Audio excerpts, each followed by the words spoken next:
Okay, here's the, well, somewhat finished product. I still need to do more attachments.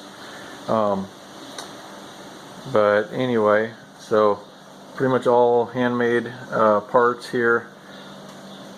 Those are skateboard wheels, most of them for the most part. Adjustable little homemade base that it's sitting on, and 1 horsepower motor. And here, I'll show you.